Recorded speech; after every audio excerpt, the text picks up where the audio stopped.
Hi, my name is Jennifer Rentolo, and I'm a whole health educator, an RN, a Reiki master, a mindfulness practitioner, a personal trainer, but more importantly, I'm the mother of 4 amazing, wonderful boys that have been my biggest teachers in this life of mine so far. So, again, I mentioned I started out as a critical care nurse, and I was always very grounded in logic and thought that I thrived in the chaos around me of trying to troubleshoot what was going on. I loved critical care nursing. But then I had my first son, and my first son, I had in my head how I was going to parent, the kind of parent I was going to be, the kind of child I was going to have, and so on and so forth. And I truly believe that the universe, God, has a way of presenting you with opportunities to grow and learn and even pivot on your path or shift the way you think. So I remember I was having my second scheduled C-section, and my second son was born, and his APGARs were 9 and 9, all was well. But I remember waking up in the hospital to the sounds of babies crying and this fog all around me, wondering what is going on, because the first thought I had when I woke up was, where's my baby? My baby was 30 miles away at a teaching hospital, seizing, having trouble breathing, and turned out he had a massive neonatal stroke. And because I had the C-section, I had to stay in the hospital while he was taken to a different hospital. And this completely changed my world. I remember just wondering, what is going on? This isn't how it's supposed to be. I had all these expectations because I was expecting it to be like it was with my first son, and it wasn't. It was very different. And even though I was a nurse, I remember thinking, I can't understand what's happening. Why won't they let me hold my baby? And I just remember this feeling of just complete overwhelm. And then I heard this message that said, just breathe. So I stopped and took several slow, deep breaths. And all of a sudden, this calm washed over me. And it's like this fog just lifted. And then I got a very clear message that I just needed to be with my son, and that he was going to teach me what he needed, and he was going to show me what he needed. So I just talked to the doctors. I got to the hospital he was in as soon as I could. And I remember this phenomenal nurse. Her name was also Jen. I remember this phenomenal nurse just realizing that I just needed to hold my baby and connect to my baby. And she got him out of, he's had tubes coming out of him, and she allowed me to hold him. And I held him, and this just connection, this peace came over to me, and I knew he was going to be okay. And I resolved in that moment that I was going to do whatever I needed to do to help him be the best him he could be. So I dove into nutrition. I became a personal trainer because I knew he had a right-sided weakness. He didn't move his right side for the first year of his life, and I knew that movement was going to be key for him. And that's how I connected with Reiki. My dear friend taught me about Reiki, and it's funny because she had been trying to teach me about Reiki earlier on, but I didn't really listen because I thought, okay, yeah, that's cool, that's great for you. But all of a sudden, if my son needed something, there wasn't anything I wouldn't do. So I learned Reiki, and I learned about movement. I dove into everything I could about the brain to understand how to improve the different pathways of the brain and what I could do to improve everything, his function, his brain function, his motor function. We had early intervention earlier on, and he had OT, PT, and then earlier on we got speech, and I learned how to advocate for him, because one of the greatest lessons from this experience was to tap into my own inner knowing and my own intuition.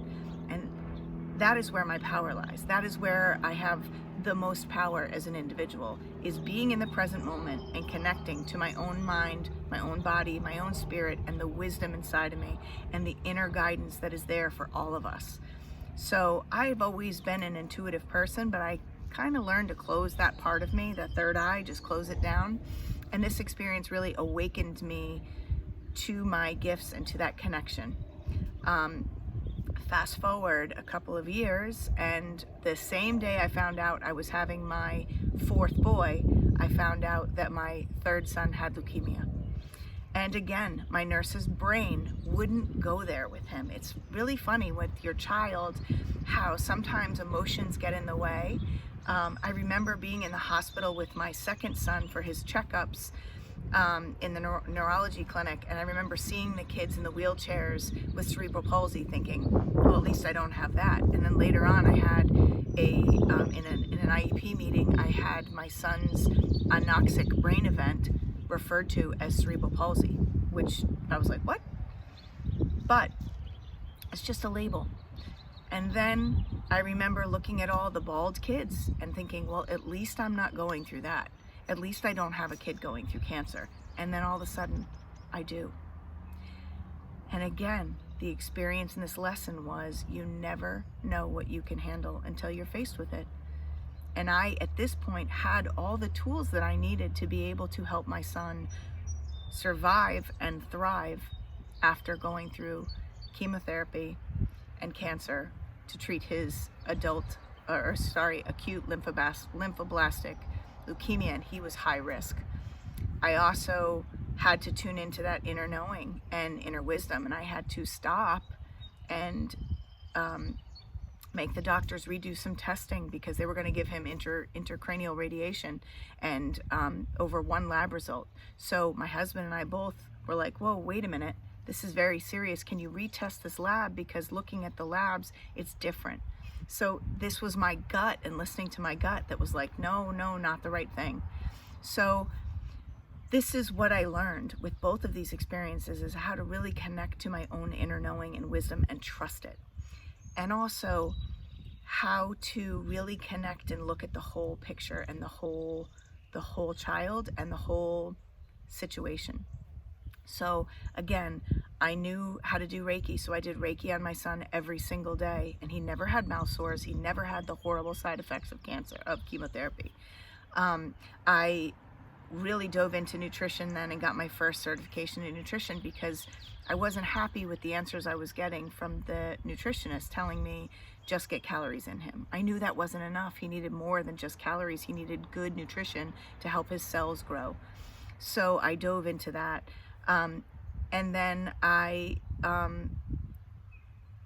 really started to advocate for him and to help him with, again, movement, because he got so emaciated. He wound up regressing, and he wound up having to relearn how to walk and do all these things. But I learned mindfulness in these moments. This was really where I had to learn how to be present and not project to the future and not look ahead, because they gave me a file folder about this thick for my son and told me this was the next 2 years of your life. And I remember thinking, oh my God, how am I going to manage my kids, have a baby, nurture myself, nurture the baby, and get through this? But I had to stop and pause and literally reconnect to the moment and take it one bite at a time. And this is what I teach people: how to tame the chaos in their lives, how to reconnect to the present moment and to themselves and their own inner knowing and their own inner wisdom, so they can pause and reset their nervous system and engage their rational brain, because that is where their true power lies. And when we start spinning and getting into that overwhelm and start projecting to the future, this is what creates more chaos in our lives. So when we can stop and pause and reset, we can reconnect.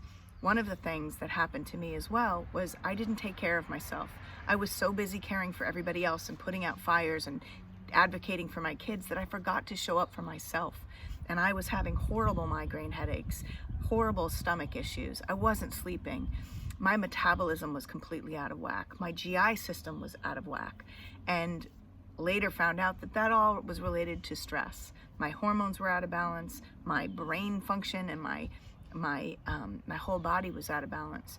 So when I thought I was having a massive stroke and I couldn't take that pause and let somebody call 911 for me, because who was going to watch the kids?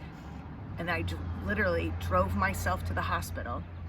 Turned out I didn't have a stroke, but what this taught me was it's time for me to stop and put my own oxygen mask on first. Because if I don't take care of me, I'm not going to be able to be there to take care of my kids. That was a big wake-up call for me.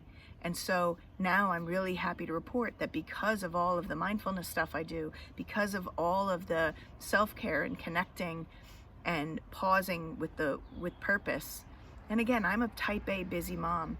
I can't do something that's going to take me hours or take, half an hour here or an hour here.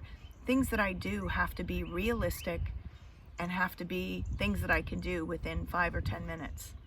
So this is what I teach people, because all the power over your own health and happiness lies within you.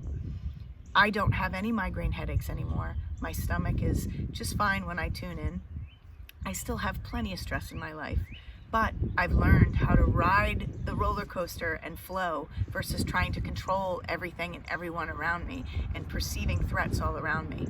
This is what I've learned to do, is to tame the chaos inside of myself, which then ripples out to my kids, and which then makes me able to really show up in my life and be present in my life and be connected to my own inner wisdom and inner knowing. And this is why I have better connection to my kids. I have better relationship with my husband.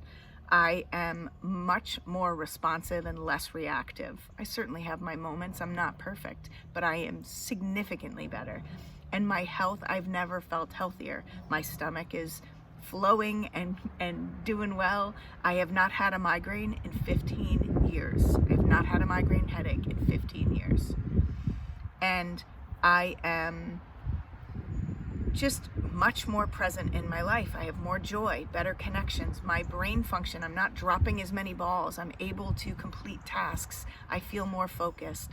This is what taming the chaos inside of myself does, and ripples out so I can basically take back my power over my own health and happiness. I want to teach you how to do the same. Be well.